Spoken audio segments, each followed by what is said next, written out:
기울어 밤은 삼경인데 두 사람 마음 두 사람은 알겠지. 담장 위로 농익어가는 달빛 아래 그림 속 남녀의 사랑이 수줍다.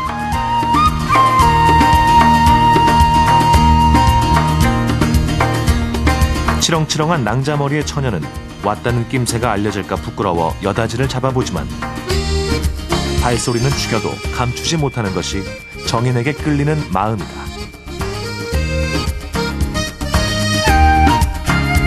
봄날에 물오른 감정을 은근하게 그려낸 우리의 옛 그림들.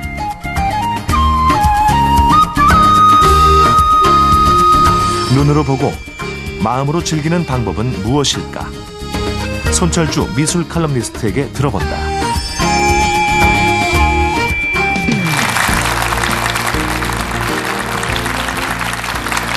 안녕하세요. KBS TV 특강 박현선입니다. 옛 그림 감상의 즐거움 그 두 번째 시간인데요.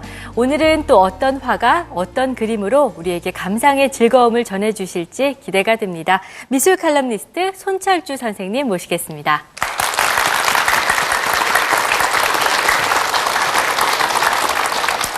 네, 안녕하세요. 안녕하세요. 예, 옛 그림 감상의 즐거움 그 두 번째 시간인데요. 오늘은 어떤 그림으로 소개해 주실 건가요? 남녀의 상사를 주제로 한 작품을 보여드리려고 합니다.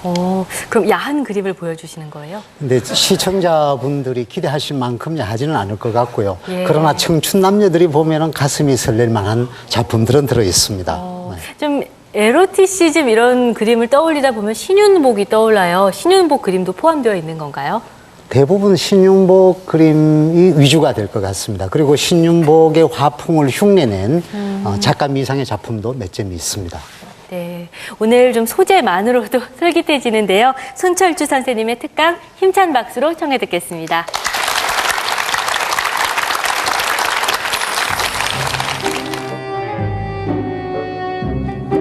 어찌하여 그림은 사시사철 꽃피는 봄날인가. 굳게 닫힌 장지문 앞 가지런히 놓인 여인의 분홍신과 후다닥 벗어놓은 사내의 큼지막한 검은 신, 그리고 그 앞에서 얼어붙은 몸종의 민망한 자태. 어찌된 영혼일까. 봄날의 상사는 말려도 핀다. 오늘 강의의 제목은 봄날의 상사는 누가 말려도 핀다. 뭐 이런 내용입니다. 상사라는 말이 무엇이죠? 서로 그리워한다는 얘기죠. 상사에는 그리움이라는 의미가 들어있고 설렌다는 말, 설렘이 들어있습니다. 우리 옛그림 중에서 이 봄날의 남녀 사이에 피어오르는 아련한 그리움을 그린 그림들을 대개 춘정을 표현한 그림이라고 표현을 합니다. 춘정이란 봄춘자가 들어가니까 봄에 일어나는 남녀의 자연스러운 정서, 심정. 그래서 이제 춘정을 그렸다 이렇게 이야기를 합니다. 봄은 모든 생명들이 겨울 동안 억눌려 있었던 약동하고자 하는 그 에너지가 서서히 지표를 뚫고 올라오는 그런 계절입니다. 그죠? 생명의 약동하는 계절이고 만물이 소생하는 계절입니다.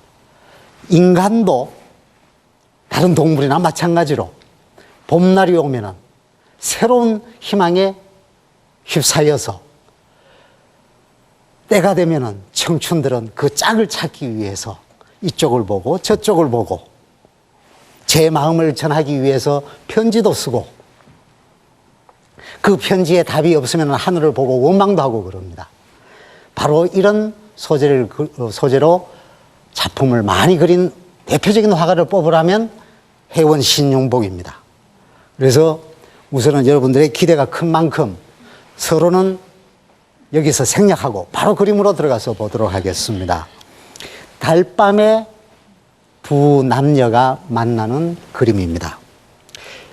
너무나 유명한 그림이죠. 제가 어디 가서 중학교에 가서 강의를 해서 여러분들 이 그림들은 다 교과서에서 나오고 다 아시죠? 압니다. 누가 그렸죠?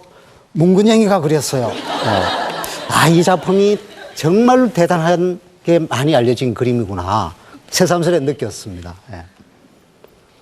혜원 신윤복은 여러분들이 잘 아시겠지만 18세기에 어떤 점에서 조선 미술계의 이단화였습니다. 왜냐하면 이런 그림을 많이 그렸으니까요. 그러나 드라마에 나오듯이 여성은 아니었습니다. 아버지 신한평도 화원이었고 자신도 화원 생활을 좀 했는데 들리는 말에 의하면 이제 화원 시절에도 너무 남녀의 색정적인 장면들을 그린 그림들을 많이 그렸기 때문에 쫓겨났다. 뭐 이런 얘기가 전해지고 있습니다. 거의 전설적 인물이라고 할 수 있죠. 생애가 많이 알려지지 않으면 드라마 만드는데 아주 좋습니다. 그죠? 기록에 충실하지 않아도 되고 마음껏 상상을 펼칠 수 있으니까.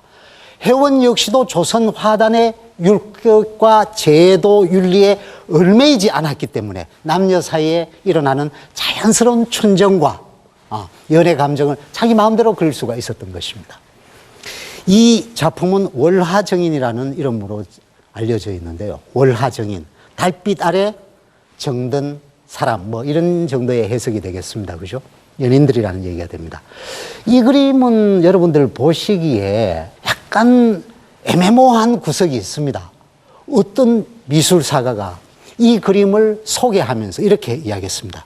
달도 침침한 깊은 밤에 두 남녀가 담벼락에 앞에서 만나서 그 깊은 정을 나누니 두 사람의 마음 다른 사람은 의 알겠는가 뭐 이렇게 이야기를 했습니다. 밤이 깊은 달밤에 달도 기운 달밤에 깊은 밤에 두 남녀가 만났다 이렇게 되어 있습니다. 근데 이렇게 섰더니만 어떤 아마추어 천문학자라는 분이 그분한테 얘기를 했대요. 선생님, 저 달이 무슨 달인지 아세요? 여러분, 저 달이 무슨 달입니까? 조승달. 예. 금음달이라고 하지 않아서 정말 다행입니다. 예. 아니, 조승달, 금음달을 구분을 못하는 분들이 있던데 너무 쉬운 얘기입니다. 조승달을 모르는 사람은 난독고 기역자를 모르는 사람이다. 이렇게 하면 기억하시면 됩니다.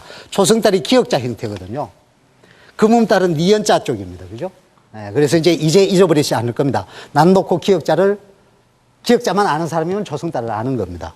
이 조승달이 언제 떠서 언제 지는지는 아세요? 조승달은 우리가 언제 볼 수 있느냐 하면은 해가 질리고 난 뒤에 저 서쪽 하늘에 떠 있는 걸 잠시 볼 수 있습니다. 그러고 나서 해 지고 나면은 얼마 안 있어서 바로 져버립니다. 그리고 아침에 해가 뜰 무렵 비슷할 즈음에 뜨는 것이 조승달입니다. 그러면은 이게 보시면은 저 조승달인데 저 조승달이 떠 있는 깊은 밤이라고 하면은 얘기가 안 되는 것이 해원도 오해를 살 만한 내용을 썼습니다. 뭐라고 썼냐면은 저기에 쓰여져 있기를 월침침 야삼경 양인심사 양인지 달도 기울어 밤은 깊어 삼경인데 두 사람 마음 두 사람은 알겠지 이런 내용으로 썼습니다. 야삼경 삼경은 11시에서 1시 사이입니다. 밤 12시라는 얘기죠. 정말 깊은 밤입니다. 밤 12시에 조승달이 저렇게 떠 있다면은 이거는 우주가 망할 징조입니다. 밤 12시에 조승달은 저렇게 떠 있을 수가 없습니다. 이미 지고 없는 것이죠. 그런데 왜 월침침 야삼경이라는 말을 썼을까? 그것은 말이죠. 이 그림에 원전이 된 시를 알아야만이 이 그림을 온전히 이해할 수 있습니다. 선조대에 유명한 한량이 있었는데요. 김명원이라는 사람입니다. 이 사람이 초시를 겨우 이제 초시에 급제하고 나서 한량으로 돌아다니다가 어떤 조선 왕실의 친척 집에 들어갔는데 거기에 어떤 첩시를 보고 정분이 나서 그 여자와 같이 즐기다가 붙들려서 종실한테 붙들려서 곤장을 맞고 죽을 지경에 처했는데 형님이 와서 구해갔다 하는 이런 일화를 남긴 조선의 대표적인 한량입니다. 물론 뭐 한량들의 대표 선수를 뽑는 콘테스트가 없었기 때문에 일을 했는지는 모르겠지만 어쨌든 김명원은 조선시대를 통틀어서 한량으로 유명한 사람입니다. 그 한량이 이런 시를 썼어요. 어떤 시를 썼느냐 하면은 창의 삼경 세우시에 양인심사 양인지라 환정미읍 천장요 하니 갱파나섬 문후